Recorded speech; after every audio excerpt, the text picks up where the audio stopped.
It happened on the mysterious Isle of Seacliffe by Ian Gordon. 11. The Call. December 30th, 10 p.m. Are these the end times? Or is this something else entirely? Okay, so I'm a little drunk. That Irish coffee at the cafe this afternoon was followed by another Irish coffee. My new friends, Mr. Christensen, Mr. Patterson, Mrs. Strickland, and the young Dean Charlwood all followed suit. Even Shanna couldn't resist. For a good while we made merry.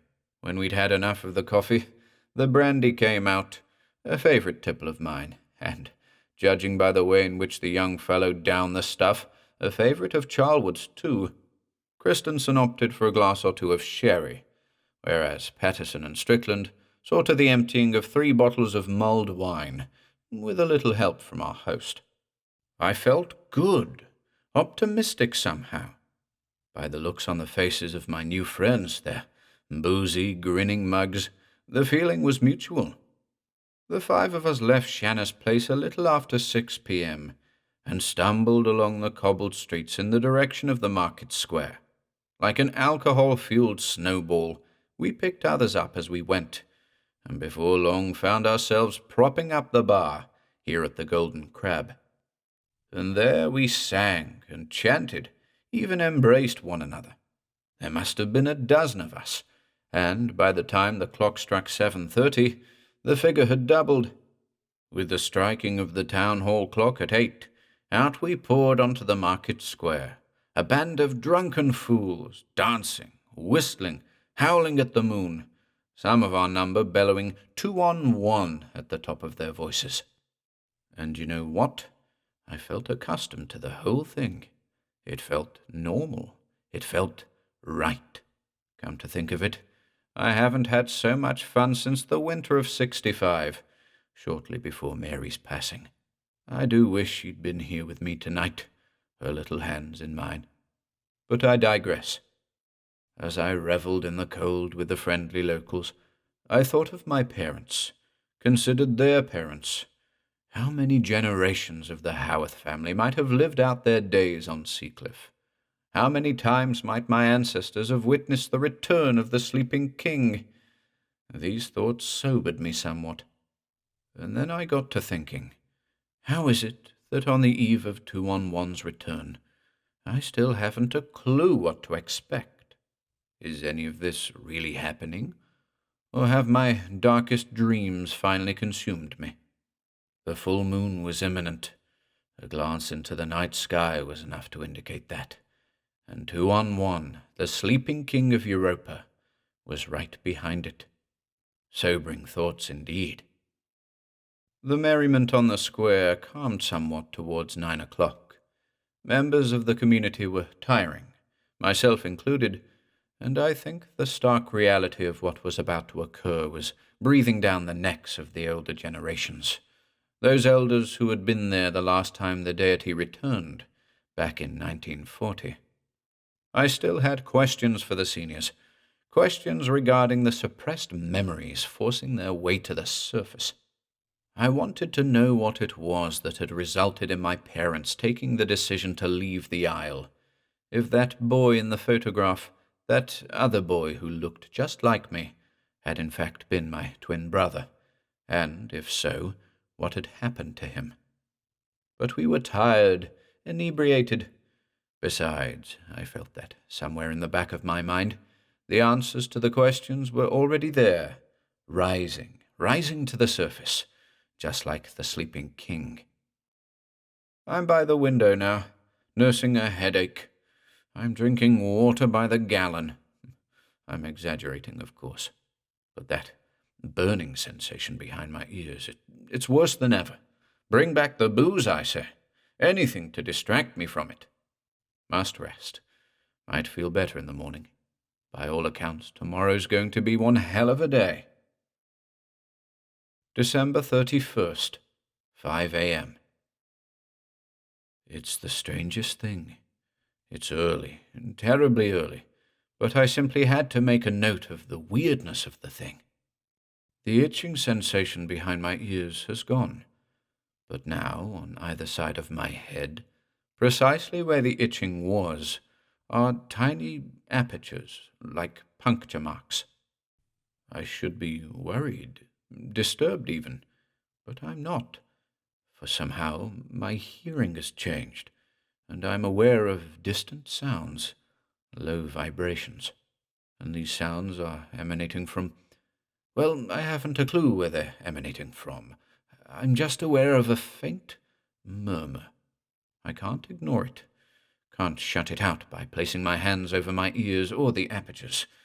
It's just there, humming, pulsating. What has happened to me? December 31st, 5:30 a.m. The critters are at it again, but here's the thing.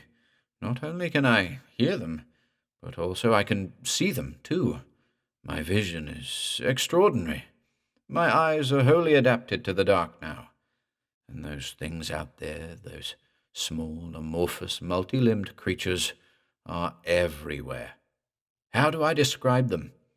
They're a deep violet in color, some 10 to 12 inches in height, with short, skinny legs below oval-shaped torsos. In a remote way, they resemble giant beetles covered with fur. Are my eyes deceiving me? Beyond the square, I can see them coming and going, in and out of the surf. The stuff they're feeding on is glowing now. Violet it is, just like them. There are hundreds of them, scurrying crabwise back and forth. This is truly unprecedented. What else can I say? December 31st, 8 a.m. I'm still awake. Haven't felt in the least bit tired since the discovery of my heightened senses earlier this morning. The things I'm hearing now. The things I'm seeing. Miss Black just paid me a visit.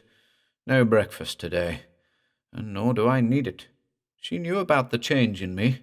She didn't need to say it out loud. I could read it on her face. And then, just like that, she pulled her long dark hair behind her ears, and I saw that the two of us were similarly afflicted. Though she'd skipped breakfast, she had with her a cafetiere. "You should drink the coffee," she said. "The aniseed it contains is useful in counteracting the side effects of the transformation." "Transformation?"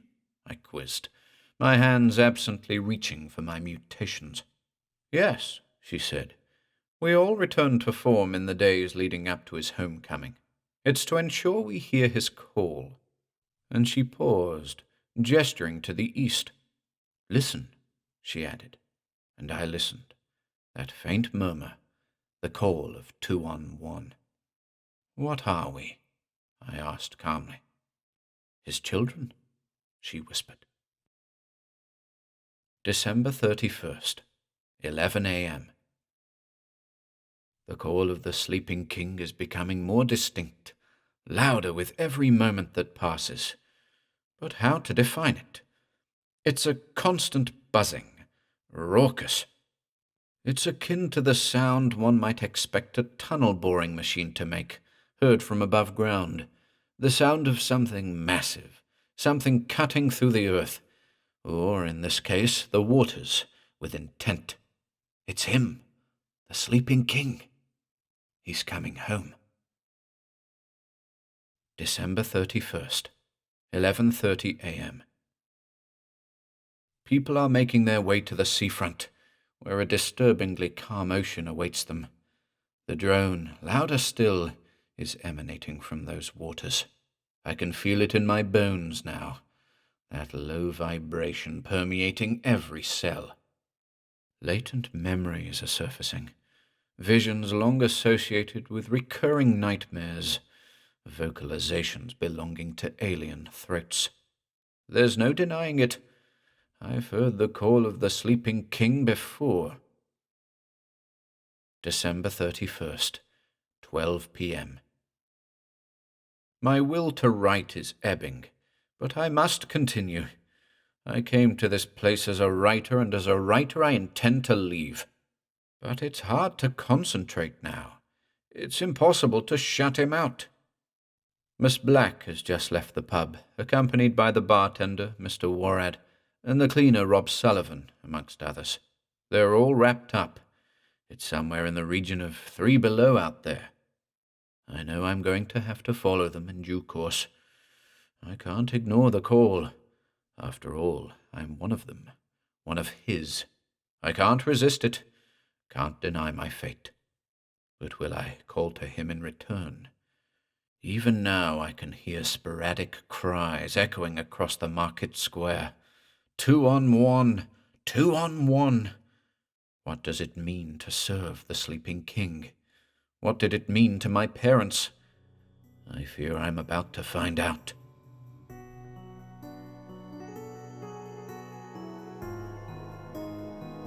Thanks for listening today, folks. Join us again tomorrow for the final episode.